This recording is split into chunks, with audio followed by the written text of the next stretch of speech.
Right now, can Romney hit the restart button, or did his 47% comment sink his campaign for good? Some are asking that question tonight. And next, we will be joined on set by Wendy, Republican nominee looking to unseat Senator Kirsten Gillibrand.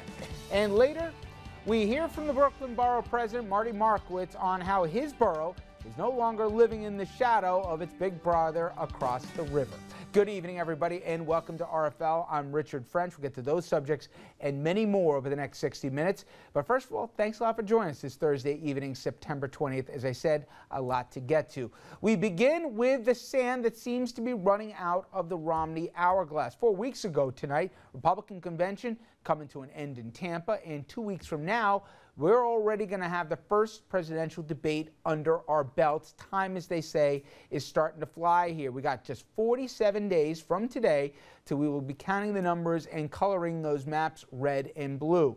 As America picks its next president, a lot between now and then needs to be decided. And as for Mitt Romney, it seems he's been on defense just about every night since the convention, and that is where he seemed to remain today, still trying to make voters forget about that tape of him, all but dismissing the 47% of the American public. My campaign is about the 100% in America, and I'm concerned about them. I'm concerned about the fact that over the past 4 years, life has become harder for Americans. I know that I'm not going to get 100% of the vote, and my campaign will focus on those people we think we can bring in to support me. Now, whether it's that 47% tape, his statement on the Middle East violence right after it broke, or whatever, Romney, by all accounts, he is trailing the president, but he's not that far back. History says there's been gaps even bigger than this with this amount of time that have been closed. But the latest poll numbers don't paint a pretty picture for him. According to Real Clear Politics, he's down 3 points behind the president, but that's not the number that's most concerning the Romney camp. It may not be anywhere near that close, the spread of 3 points, when you look at the electoral map and see the real deficit he's got to close between now and Election Day in some of those key swing states. And for more, I want to bring in our senior political correspondent, Andrew Whitman. Andrew? And Rich, with only 47 days left, let's show people what at least tonight we expect the electoral map to look like come election night. And there you see it. A lot of red states on the map for Romney, some blue for President Obama, and the swing states in gray. But that map can be deceiving. When you switch from the map to the math and you check the electoral vote count, you see President Obama with a big lead, 247 electoral votes to Romney's 191, with the president just 23 electoral votes from victory. And according to the poll averages, there are now only 8 swing states left. Those are the toss-ups listed at the bottom of the screen. And that's where Mitt Romney's biggest electoral problem is coming from. He's running out of swing states in which to make up the ground he needs. Let's take one swing state, for example, the ultimate swing state, Florida. Florida and its 29 electoral votes is the definitive must-win state for Mitt Romney, but he trails the president there by 5 in the most recent Fox News poll out today, and he's down 2 in the poll averages. And if Romney loses Florida and those 29 electoral votes are added to President Obama's column, the president goes over the top to 276 electoral votes and wins re-election. What about Ohio? It's also a key swing state. Ohio is leaning even more towards the president right now. Obama up 7 in today's Fox News poll and up 5 in the poll average. And if Ohio's 18 electoral votes go to President Obama, it would leave him just 5 electoral votes shy of the number he needs for victory. As we mentioned, right now there are 8 toss-up or swing states. We've just taken you through the 2 largest, but this current uphill climb for Romney is reflected in almost every swing state that's left. Whether it's New Hampshire or Virginia or Colorado or Nevada, Obama is ahead in all of them. In Iowa, the poll average has it a tie. In fact, the only swing state where the averages have Romney ahead right now is North Carolina. And if the election plays out according to these numbers, Mitt Romney is going to fall far short of winning the White House come November 6th. Rich? All right, Andrew, thank you. And joining us on set tonight, as I said, Wendy, Republican nominee for U.S. Senate from the great state of New York, and political journalist and author Dominic. Guys, thank you so much. All right, there was an anecdote, and that's really all it is, Wendy, but a recent fundraiser that Mitt Romney was hosting, and Politico reported this. You may have seen this today. You had the donors sitting at the table, and these guys certainly were committed to the candidate. All of them raising at least between $2,500 and $50,000. There were bundlers also. At the end of the address, they went to the table at 10. They said, all right, guys, we know how you're going to vote, but how many of you at this table think he's going to win? Raise your hands. Not one arm went up. Are you sensing that too? Forget about the impacts for the down ticket races.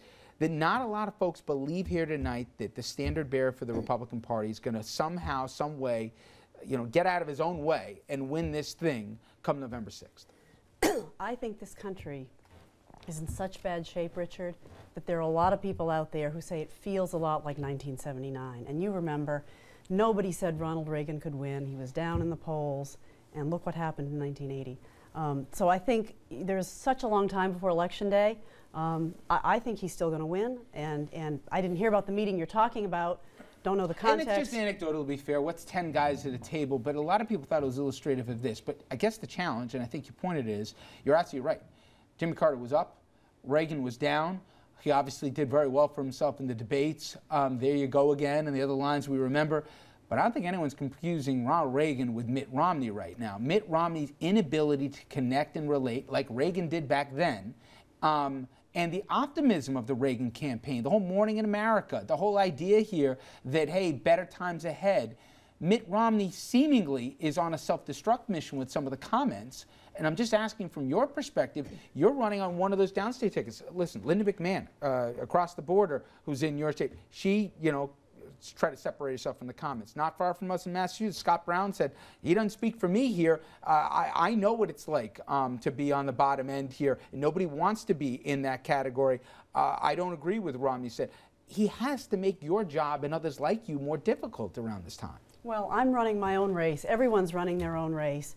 And, it's always unfortunate when you're talking to donors in a closed meeting. And, it happened to Barack Obama when he talked about the people who were clinging to their guns and their religion. I think all candidates sometimes when they're in there with donors and they're trying to answer their questions will forget and make that kind of slip of not characterizing something really the right way. Obama certainly did it. Romney did it, but I think the reality here is this is going to be a referendum on Barack Obama in the last 4 years, and there are not many people who are saying we're better off now than they were 4 years ago.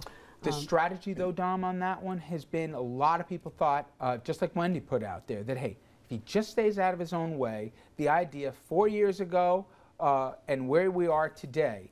But as we've learned, and there seems to be unanimity, even the people from the Romney camp, even Paul Ryan, as recently as yesterday, they're all saying we have to better articulate what we will do if elected for the next 4 years. It's not enough just to say, I'm not Obama, vote for me instead. I think a lot of us thought that would have been enough, but clearly the last month or so has proven otherwise. Well, we'll find out on Election Day, but the Obama campaign is concerned about the very point that you made, that argument of, are you better off today than you were 4 years ago? And that's why the Obama campaign, it seems like one morning, when I was brushing my teeth, like the same commercial ran in the news cycle like 3 or 4 times in which Obama is saying, look, well, let's look a little before those 4 years and the mess that I was handed. I'm of the belief that if Romney can stop tripping all over himself, making it more difficult for down-ticket candidates, that he still, I know what the electoral math says, but he still has a shot at winning this thing. All right. Now, Romney's challenges may go deeper than we just said the race for the White House. Will his lackluster numbers also hurt other Republicans running? And let's remember here, Andrew, Republicans, they were down 2 Senate seats here, as our guest knows all too well.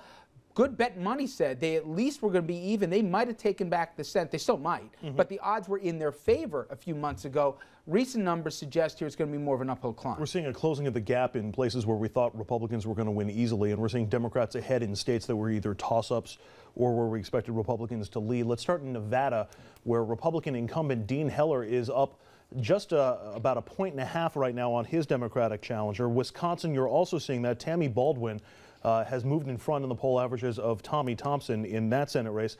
Massachusetts, you referenced this earlier, where Scott Brown has now fallen behind Elizabeth Warren running for the Senate there. And in Virginia, Tim Kaine has now moved ahead of George Allen. And Rich, you referenced this earlier in relation to all of these Senate races, that in those cases, the Republicans running have sought to, if not distance himself from Mitt Romney, certainly distance himself from the 47% comment that came out this week. You obviously know better than any. Historically, you got to go back to George Pataki. For a Republican to win statewide in New York, it's a blue state. It's stacked against you, the odds, before you even get into it.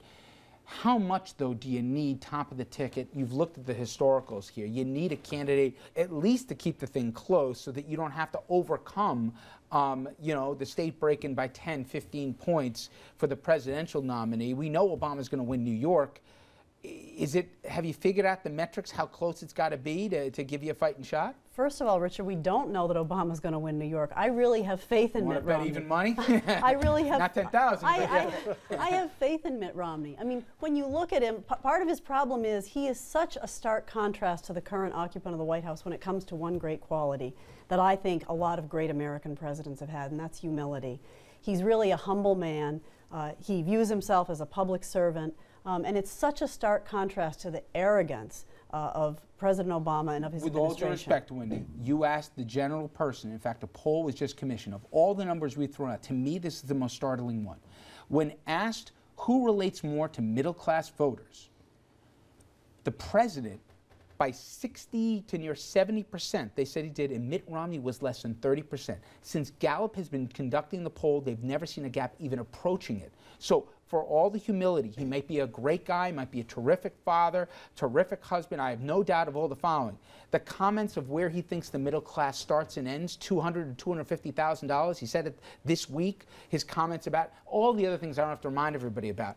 His relatability, though, I don't know how you get over that hurdle from here to November. I've never seen anybody have this kind of a challenge, especially with a guy without a lot of skeletons in his closet. Well, there's no question, you know, the mainstream media is in the tank for Obama. They're filtering a lot of this. But the fact is, we've got an economy that is stuck in the mud. We've got a high level of unemployment. We've got regulation that's strangling small businesses. That's what I hear about. Those are all issues where common sense voters, and New York is full of common sense voters. It's also full of ticket splitters, to get back to your previous question. But I think people who are paying attention to their lives and what's happening to their family can't possibly look on the merits come Election Day and go into that booth and vote for Obama and more of the same that has brought this economy into the mud where it is right now. You acknowledge he's made your life harder, though? He hasn't helped make it easier for you to get elected in New York, Mitt Romney? You know what? I'm just running my own race, Richard. Okay. I don't even know where that would fall. What were you going to say, Andrew? I was just curious, if the difference between Romney and Obama is as stark as you say it is, and the country's in as bad a shape as you say it is, why is Mitt Romney trailing in every poll number that we've gone through? Well, I think, you know, there was a bounce from the convention. We have the mainstream media, you know, not on Romney's side, in the tank for Obama. You know, Obama has this telegenic personality. I think people are, you know, and to some extent, I think when we see these polls, you know, people are just answering, oh, you know, we support the president, they supported him before. Will they really come out and vote for him on Election Day? But perhaps I think they're going to think about their families. Perhaps the media argument would fly if half, if not all, of Mr. Romney's gaffes have been because of his own words out of his own mouth. It hasn't been. People haven't talked about Bain. People haven't been talking about the Cayman Islands or the Swiss accounts for the last month. It's been all about stuff that I've never, I mean, listen, I'm not going to put you on the spot but if I'm trying to get elected and I'm trying to run a campaign with my client, I've never seen a guy do more self-damage. You've noticed Obama's going almost radio silent on this thing because at least his guys tell him stay out of the way. You know, all you can do is take attention away from it. And I guess, here's my question. You go through New York State, the 47% that he talks about there, you go to VA hospitals, I'm sure. You go to, I mean, veterans, guys who fight in this country don't pay income taxes. Veterans who go to the VA are part of what would be labeled the moochers. Cops, firefighters, you go down the list here, guys. I mean, you got children under that list here. Students that take, I mean, I know, forget about the intent of it. The words are there. We'll do the, that isn't something I assume you support, right? Of course. I am reaching out to 100% of the voters of New York, 100%.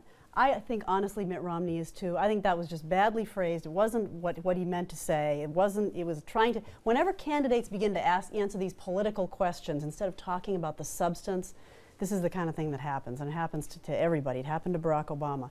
But the fact is, no, of course I'm reaching out to 100% of voters. And I think, though, there's a fundamental underlying truth, though, Richard, which is, are we going to be an entitlement society? Are we going to grow the government even more? Is our goal to have the government give more and get people to be more dependent on government? That truly, I believe, is Barack Obama's goal. That's the goal of my opponent. She's in favor of more spending. But that's the question that I wanted to know and that he hasn't answered, is if you believe there's a culture of dependency in New York, let alone in America, who and how many people? He told us the number was 47%. He wasn't answering questions. This was his own speech. Nobody pushed him into a corner. He said it unwittingly, albeit without a camera.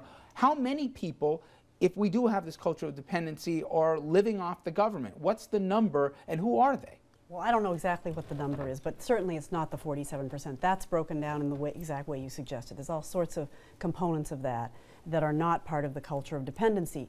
I'm speaking about the President of the United States and my opponent, Senator Gillibrand, who I believe are promoting higher taxes, higher spending, the idea that government is the one who should be taking care of people instead of families trying to take care of themselves, and private cultural institutions, charitable institutions, doing some of these jobs that my opponent and President Obama would rather that the federal government take over. Do you believe the people that are this dependent class want to be this dependent class? That was clearly, it wasn't more than an implication, it was overtly stated by Mitt Romney. People want to be there because that they are basically there out of the system perpetuating it. Absolutely not. I don't think any American wants to be dependent on the government. That's why I think that what Obama and my opponent are offering is completely wrong. I don't think it's what people really want. Okay, well, let's talk more about New York here. That's who the voters you're going to be reaching out to. And when we come back from the break, we're going to be talking about, if elected, what Wendy Long stands for and what she would do for the Empire State. We'll talk about that as RFL continues right after this.